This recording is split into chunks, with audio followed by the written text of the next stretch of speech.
Hello my sweet friends, welcome back. I thought today we could just do a good old-fashioned reading vlog. I'm just going to bring you guys along with me for the next week or so and we're going to read together. And there's not going to be any sort of theme or challenge. It's just going to be a mood reading vlog. I'm just going to pick up whatever I feel like picking up. I would love to maybe prioritize my physical TBR. That was kind of my goal for July, just to focus mostly on my physical TBR. But if I end up being in the mood for something else, I'm not going to stop myself. So I don't know exactly what we're going to pick up, obviously, because it's going to depend on my mood, but I do know the first book that we're going to pick up, and that is going to be Immortal Dark. I'm kind of actually matching the color scheme right now, which is kind of fun. This like maroon kind of vibe. Anyway, I actually don't know if this is YA or if it's adult, but either way, this is a dark academia fantasy book. I really don't know too much about it. I know that we're following our main character, Kadan. I know that something bad has happened to her sister, and for some reason she's going to have to go to this boarding school, and I believe that there are vampires at the boarding school. I don't know much more than that, but we're gonna read it and find out together, I guess. Right now in Australia, we are in the middle of winter, and so reading a dark academia book just feels like the right kind of vibe. Like, the mornings are so cold here, the sun goes down so early at the moment, and so I feel like cozying up on the couch with a dark academia fantasy book sounds like the perfect thing to do. So we're gonna see how I feel about this. I really don't know what I'm gonna think, because I feel like this is a little bit out of my comfort zone. I don't love reading about vampires. It's not like my go-to kind of topic within the fantasy genre, but I am intrigued. I do love a boarding school and I do love a bit of a mystery, and I think both of those things are going to be present in this book. So I'll update you guys when I have started it and I know a bit more about what is going on in this book. I just hit the 100-page mark in Immortal Dark, so I thought I would give you my first impressions. I feel like I'm not going to be able to give a great explanation because it feels like a very layered storyline, but we are following Kadan, and she has lost her sister. We don't know exactly what has happened to her. We don't know if she has been killed. We don't know if she has been kidnapped. All we know is that she is missing, and Kadan is determined to either find her or find out what happened to her. But Kadan has lost almost every member of her family now, and most recently her aunt passed away and left her as the heir of this house at a boarding school. But for Kadan to actually like properly inherit it, she must go and live there and pass a certain course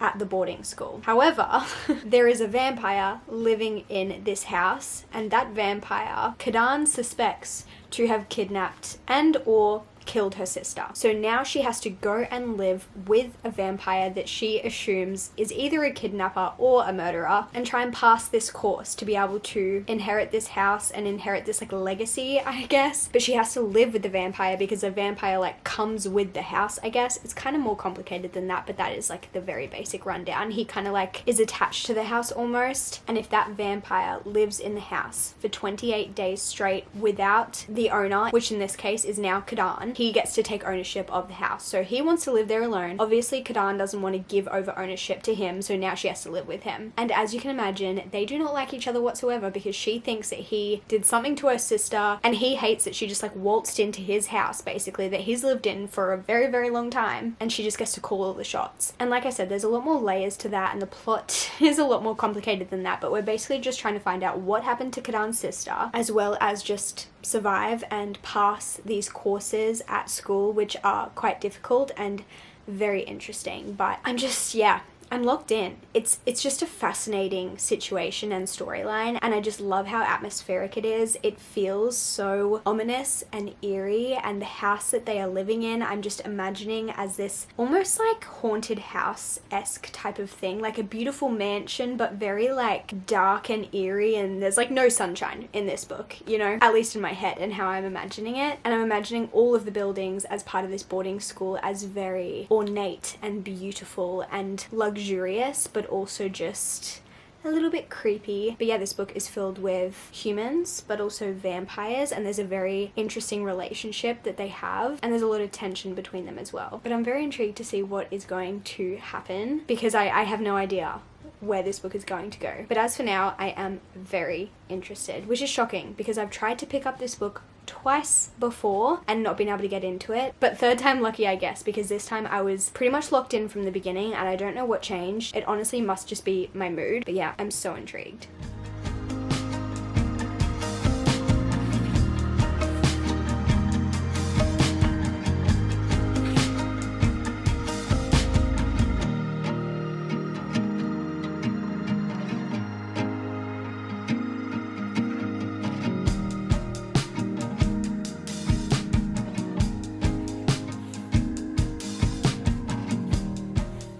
I just hit page 310, so I have roughly 100 pages left, and I'm still really enjoying this. We've had a little bit of a change in the dynamic between two of our main characters, which has been really interesting. I was expecting it to a certain extent, but I wasn't sure how it was going to happen, and I feel like it's been very interesting how things have progressed, I guess. And this book as a whole just feels like it's written so well. I really like the world and the rules and the society and the things characters can and can't do and the ways they behave and the way the school is run. Like, I just find it fascinating, which I know I said that last time I updated you guys, but I still feel pretty much the same. I also am just very intrigued because I believe this is going to be, is it a trilogy? The first in a thrilling fantasy trilogy. And so I'm very curious to know which answers we're going to get in this book, because the main plot in this book is that we are trying to find out what happened to Kadan's sister, because whilst there have been so many other things happening in this book, like the structure of the school and the vampires and all of the other students and the teachers and the dynamics between the different characters, like there's so much going on, but like that is the core of what this book is about. And I'm just so intrigued because I'm like, are we gonna figure that out in this book? Like, are we gonna find Kadan's sister or like figure out what happened to her, or is that gonna happen in a future book? Because like I said, it's a trilogy. So I'm hoping we definitely get at least some answers in this book. I hate it when you're reading a series and you're reading the first or the second book and you just don't really get any sort of concrete answers. You just kind of get some sort of setup or something that will help you figure out something in the future, which like I understand is necessary, but I love it when you get at least one major piece of the puzzle in each book in a series. So I'm hoping we get some sort of significant piece of information in this book. Like I said, I have 100 pages to go, so we definitely have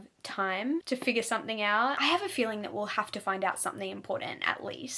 I just don't know exactly what. But yeah, I'm really enjoying how the story is going, and so many parts of this book are just fascinating to me. It is a little bit on the darker side, I would say, because obviously you're following vampires and it talks about, I don't know, some of the vampire habits, and I don't love reading about that sort of stuff. That's definitely not my typical genre or my typical reading preference. It definitely feels out of my comfort zone. I'm enjoying it. I definitely wouldn't read like heaps of books like this because it's just a bit too like icky. Like, I enjoy it every now and then, but I don't want to be reading these books like constantly. But I am glad that it definitely feels like a dark academia book. I feel like sometimes books are described or advertised as dark academia books, but you don't get the vibes. Like, it doesn't feel like that. You don't get the atmosphere of that. But this one is definitely checking that box for me. So if you like dark academia, I definitely recommend this. But I'm definitely going to keep reading. I wonder if we'll end off on a cliffhanger. I guess we'll see.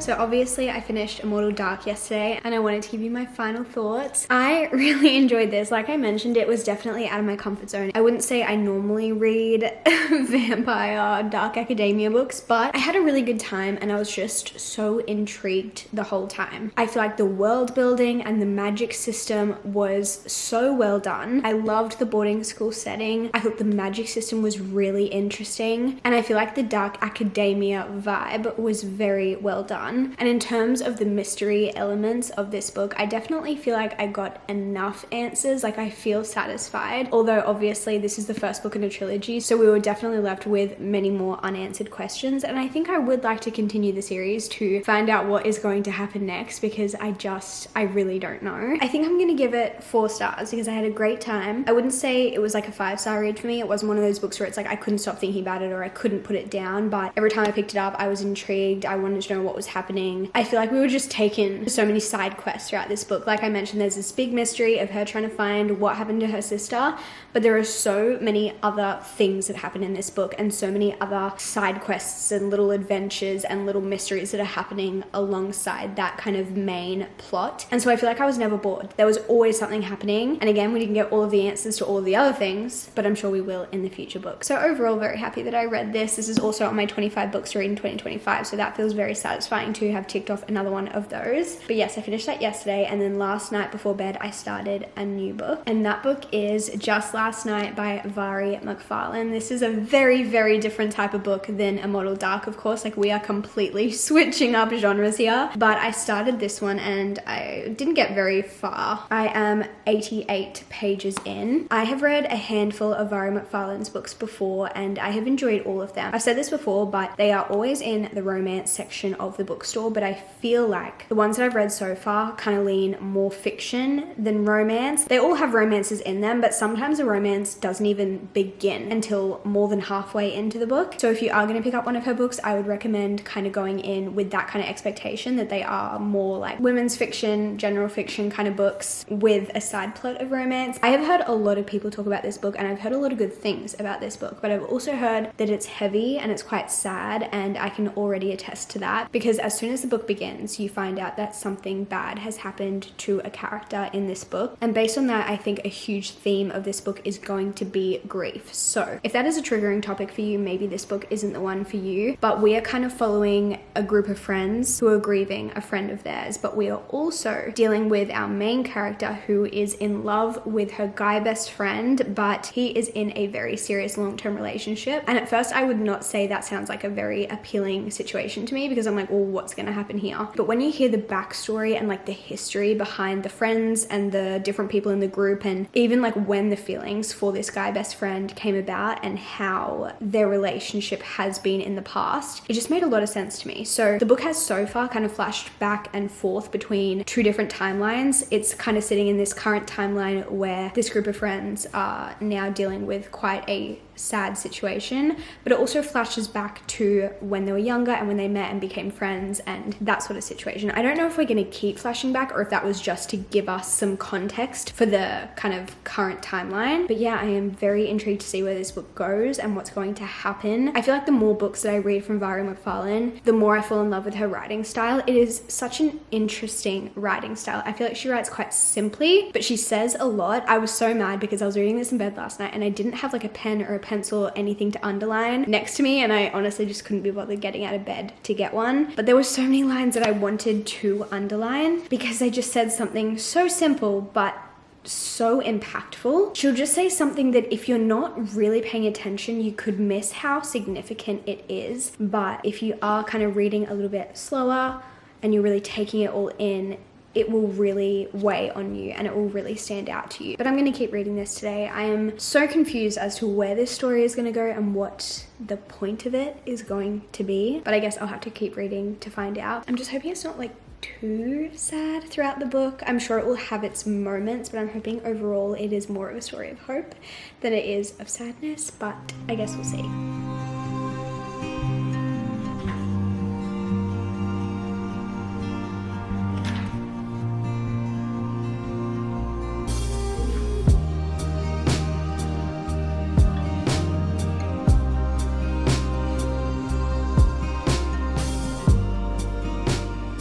I think I'm roughly halfway through this book now. I just got to chapter 21 and I'm not gonna lie, this book just feels so sad. Like the whole tone of this book so far, almost the whole book, has felt just so somber and just so sad, which makes sense because a huge part of this book is obviously about grief. And this is why I can't believe her books are in the romance section, because like I said, I'm halfway through this book and the romance hasn't even begun, like not even in the slightest. I have a guess as to who the love interest will be, but right now they are nowhere close to even flirting, let alone falling in love. So I'm just baffled that this is put in the romance section. What's even worse is that I thought the love interest in this book was a totally different guy for the first 100 pages. Like I had the wrong guy. I thought, like I literally had the wrong guy, which is just kind of embarrassing. But anyway, I do feel like we've kind of hit the height of the sadness, I think, just based on the timeline of the events. And I'm hoping that now moving forward, whilst I know there will be an undertone of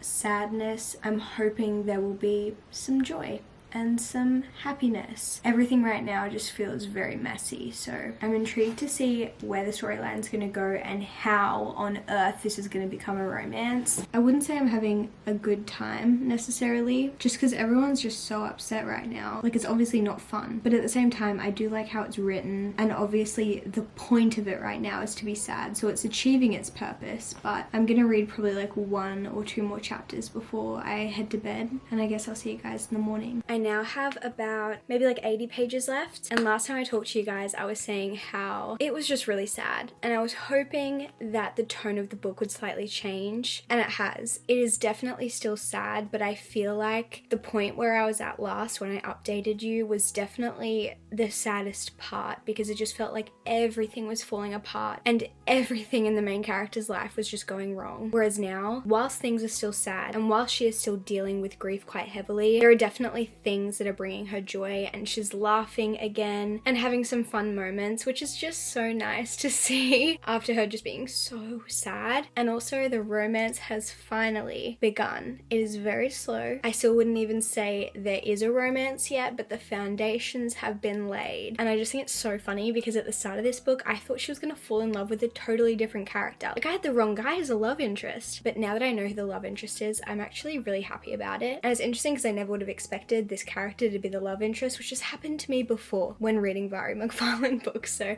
I need to stop trying to guess a love interest at the beginning. But our love interest is so emotionally intelligent and I love it. Like, why is that so attractive? Anyway, I'm gonna keep reading this. I don't know if I'm gonna finish it right now. Maybe I will, maybe I won't, but I want to put my phone in another room. I've been getting so distracted recently and just like scrolling way too much, which I know we can all relate to that, but my scrolling habits have been bad lately. So I'm gonna put my phone in another room and close the door and just focus on my book.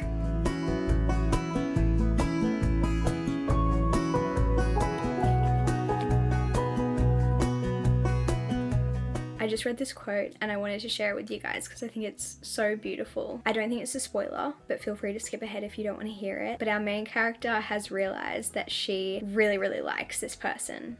And they just walked into the room. She's just laid eyes on them. And this is what it says. This is how it feels in the split second you suddenly become aware that you're falling in love with someone. The click of a jigsaw's last piece, the rainfall of coins in a jackpot slot machine, the right song striking up and you're being swept away by its opening bars. That conviction of making complete sense of the universe in one moment. Of course, you're where I should be.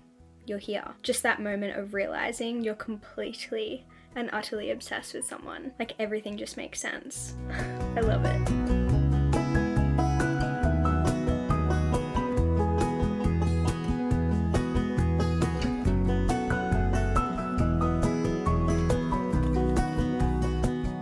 Done. That was so good. I need to go process this for a bit. It's now the next day and I thought I could talk about my thoughts on Just Last Night. Also, I thought I'd let you know because I just found this out, but I bought this copy when I was in the US because I just love the US copies of Vari McFarlane's books. However, if you want to get this in Australia, it's called Last Night. Not Just Last Night, Last Night. I'll put a photo of the cover here for you guys. So if you're looking for it, keep that in mind because I didn't know that. And that was just an interesting piece of information. Anyway, I ended up really, really liking this. I feel like it was just such an interesting reading experience because at least for the first half, it just feels sad pretty much the whole time. Like, you're just sad. Like, our main character is just going through it. It's just like bad thing after bad thing after bad thing. And when I was at the halfway point, I was like, I am not having fun. Like, the author is doing what she needs to do because I feel very down. I feel very sad, and that is what I am supposed to be feeling at this point, but I'm not enjoying myself because of that. Like, it felt like there was no hope, there was no light at the end of the tunnel. It just felt so sad. However, if you read this book and you're feeling the same, you just need to stick it out because the hope and the joy and the love and the romance and the happy parts do come. And the second half of this book just was so beautiful. It was still sad and there were still some really like difficult moments, but we got to see our main character come out the other side from this journey of grief. And again, it's not like she just like got over it and moved on, but she was able to find parts of joy in her life again, and that was just so wonderful to see. And she did fall in love, and that was so beautiful. I ended up loving our male main character, and I did not like him at the beginning at all, which was shocking. And the guy that I did like at the beginning, I ended up really disliking by the end. And so I think the author did a fantastic job at putting you in the main character's shoes and seeing things through her perspective, because if she liked a certain person, you like a certain person as a reader, and if she didn't like a certain person, then you didn't like that person as a reader. And as her opinions changed based on the experience that she had with these people, so did yours as a reader. I think it was just written so well, and I really liked it. Please do not read this book if you are not in a great mental state, because I don't think it will make you feel any better. I don't think it is one of those books that creates escapism and kind of lets you run away from life a little bit. For me at least, this book just made me think a lot about my own life and my own friends and my own family and my own experiences and life and death and everything in between. And so unfortunately, it's not a fun little escapism kind of moment. It is very much like a, oh my gosh, like what would I do in these situations? Or now I'm kind of ruminating on my own life, which is not exactly what I want out of a book most of the time. It's okay every now and then, but I just want to warn you, because if you have the same experience as me, you may end up just in a bit of a, I don't know, I think it could cause some people to spiral a little bit. It did cause me to spiral a little bit, but I still think it was written very beautifully and very well. I think my only critiques is that it did make me feel a little bit too sad at some points. Like I was just kind of like, when is this book gonna get happy? But it did, so keep that in mind. And then 2, I was a little bit bored at certain parts. It's so interesting because there was some parts of this book where I was so locked in. Even the last, like, I want to say 80 pages or so, I think I sat and read with 0 interruptions. Like, I could not take my eyes away from the page. Like, I just needed to know what was going to happen and exactly how the rest of the book was going to play out. But there were some times when I was reading where I was like, I am so bored right now. It was very inconsistent. Some parts I was locked in, sometimes I was bored. I can't explain why. That was just my reading experience. So for that reason, I'm going to give it 4 stars. I've given, I think, all of Vara McFarlane's books that I've read in the past couple of years 4 stars. So she's a consistent 4-star author for me, which is not a bad thing at all. I think 4 stars is an incredible rating. But we are going to move on to my next book, which I started last night. The next book that I decided to pick up is Cruel is the Light by Sophie Clark. I have had this book sitting on my TBR for so long. It's also on my monthly TBR for July, so I decided it was time to pick it up, and I am 75 pages through, so I still have a long way to go, but I've made a small dent. So from what I've gathered so far, we are following 2 main characters, Celine and Jules. Celine is an exorcist, I want to say. Let me just double check that. Yeah, a powerful exorcist trained at the prestigious Vatican Academy, and we're also following Jules, and he is a soldier. Honestly, I feel like I'm still very lost and I'm not really sure what's going on. Also, our main characters haven't even like met yet. We're very much in the like setup phase. I hope that there's a lot more world building and a lot more explaining of the magic system, because right now I don't really understand. I know that there is magic, and I know that there are demons that they are fighting, and I know that there's different like types of demons that they can fight, and they're different kind of levels of dangerous. But right now I'm a bit confused, I'm not gonna lie. But so far it has been set mostly in Italy, but also it looks like we are traveling to Nice in the south of France. So we're looking at a few places in Europe, which is really interesting and really fun. But yeah, I'm not sure what to expect. I know it's YA fantasy, and I think it's supposed to be an enemies to lovers story. So I'll keep you guys updated, but those are my initial thoughts.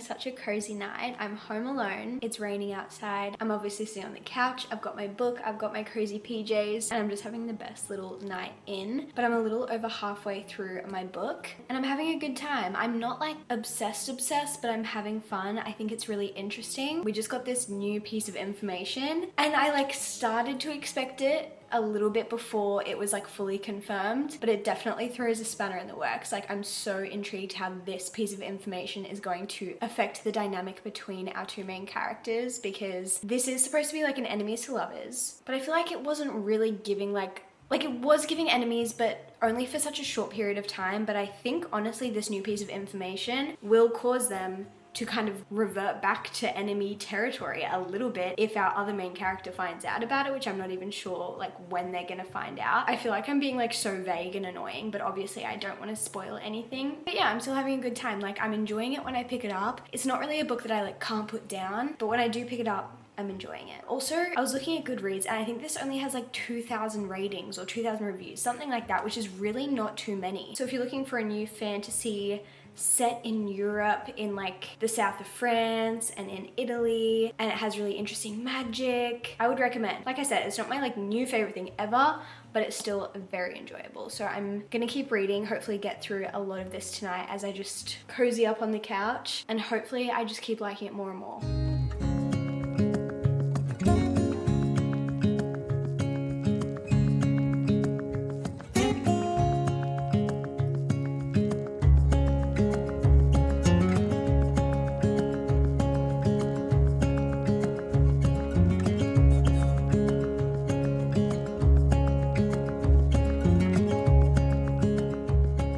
Yesterday it was raining like all afternoon, but today I woke up and it was the most beautiful blue skies outside, so I decided to head out for a walk, grab a coffee and read my book by the water, and I ended up finishing Cruel is a Lie. So I thought I'd give you my final thoughts. I had a lot of fun with this book. I'm glad I picked it up. I think this has been on my TBR since, I want to say, the end of last year, so it's been a while. So it feels good to finally have ticked this one off. This book had so many things going for it. It's a YA fantasy set in Europe. It has an enemies to lovers romance. There's family dynamics, politics. It's also very high stakes and like full of action. And so overall I really enjoyed it, but I feel like I just never like fell in love with it. I never got obsessed with it, and I could not tell you why. I wish I knew. I honestly really hate it when I read a book and I don't love it, but I can't tell you why, because it's just annoying. I guess it just didn't click with me. Like, I just never got attached to the characters or the storyline completely. Like, I still had fun while I was reading it. When I finished it, I was just kind of like, oh, I'm kind of glad that's done. And I guess I just know that I don't love a book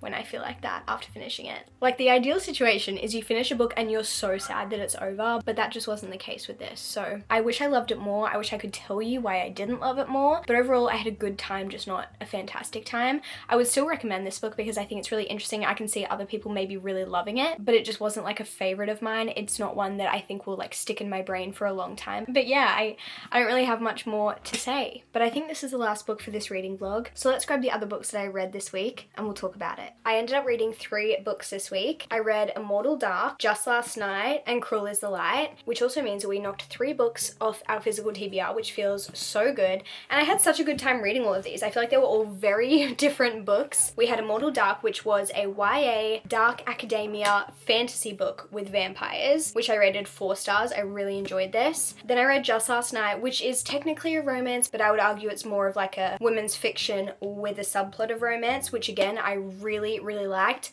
A lot of talk about death and grief, so don't pick this book up if you don't want to read about that, but I just thought it was really well written. I loved the romance, even though it was such a slow burn, and I just felt like this book made me think, and I loved that about it. I think this is my favorite book that I read in this reading vlog. I also just love the cover. The blue with the yellow is just so nice. Anyway, and the last book that I picked up is Cruel is the Light, which you guys already know my thoughts on this because we literally just discussed it, but I think my final rating for this is either a 3 or a 3.5. I haven't fully decided yet. Nothing like bad to say about this, but just wasn't like my favorite book ever. So like a 3 or a 3.5 feels good to me. I feel like, in my opinion, 1 star is like really awful. Usually I DNF a book before I give it 1 star. 2 stars is like still pretty awful, but maybe good enough that I'd actually finish the book, but still just didn't like it overall. To me, 3 stars is like, yeah, that was a good book. Maybe not a great book, maybe not a fantastic book, but it was good. And I overall enjoyed my time. 4 stars means I had a great time. I really liked it. And then 5 stars is like perfection, obsessed, amazing. So I feel like that's kind of how I rate books. But anyway, I had a lot of fun mood reading this week. I love mood reading in general. Like, it's my favorite thing to do.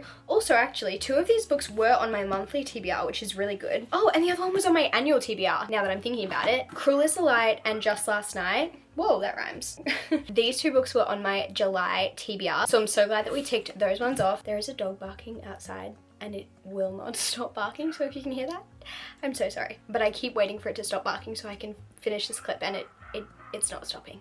Anyway, and Immortal Dark is on my 25 books to read in 2025, so a very productive reading week while still being like a mood reading week, which was a lot of fun. Let me know if you are more of a mood reader or if you are more of like a TBR follower. Like, do you kind of set a reading plan and follow that exactly, or do you just like pick up whatever you're in the mood for? Like, please let me know. I feel like I'm a bit of both. I like having a TBR, but I like having the option to either read my TBR or pick something different. Anyway, I love you guys so much, and I guess I'll see you in my next video very soon. Goodbye.